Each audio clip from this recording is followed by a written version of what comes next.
All right, good afternoon, ladies and gentlemen. I am Craig J, Lefty Chef God, your cosmic culinarian. And what we're going to do today is we're going to do a little bit of demonstration on what knives, different types of knives, what they do, their purposes.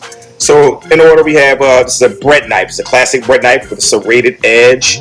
As you can see, it's curved in a special manner, used for slicing breads, sawing action, really, really good, kind of like a saw blade. We also have a classic chef knife. Now, this is the workhorse of the industry. This is the knife that you're going to do most of your work with.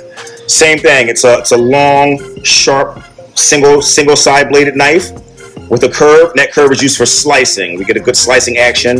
You get a little chopping action going on too. But this blade is mainly designed to slice. We also have here a classic boning knife, and this knife is typically thin and small, and it's made for slicing fish, for carving through fish and cutting around bones. So you get nice dexterity with your hand when using a knife of this caliber. It's a very good knife for chicken, fish, things like that, salmon, descaling and deboning. We also have our classic Parrot Knife. This knife is good for fruits, small vegetables, taking seeds out, things like this. It has a very similar purpose as the boning knife, but it's a little bit shorter, a little bit smaller, a little bit more dexterity in this in terms of cutting seeds and things like that. So I'm going to give you a demonstration on what these knives do. We're going to start with like I said, the classic chef knife. I'm going to show you how to properly cut an onion. Something basic that a lot of people forget about when they're cutting. They do it wrong. They don't know how to do it. And they typically cut all the ends of the onions off. This is the root of the onion. The part with the root. The onion sits like this. The flowers grow at the top here, and then the roots are in the ground. So this is basically a root bulb, is what it is. So the way you would cut this is you would take off what would have been the top of the onion.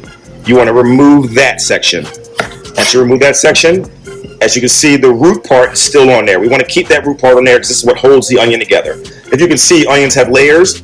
And those layers are held together by this one piece right here. So as we cut it in half through the root, once again, as you can see, the many layers all kind of combine into the root system. So the way you want to do this is you want to cut it in half like I just showed you.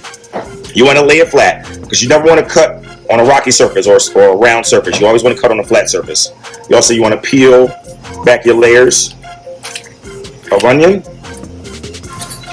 Now the way onions work is the best way to do it is to dice an onion. And what you want to do is you always want to go against the grain. So what you want to do is you want to start pretty low. You want to start probably right around here, and you want to make several indentations along the onion. Just like that. You kind of want to keep your hands out of the way. You want to keep your hands back here, you're going to get your hands cut.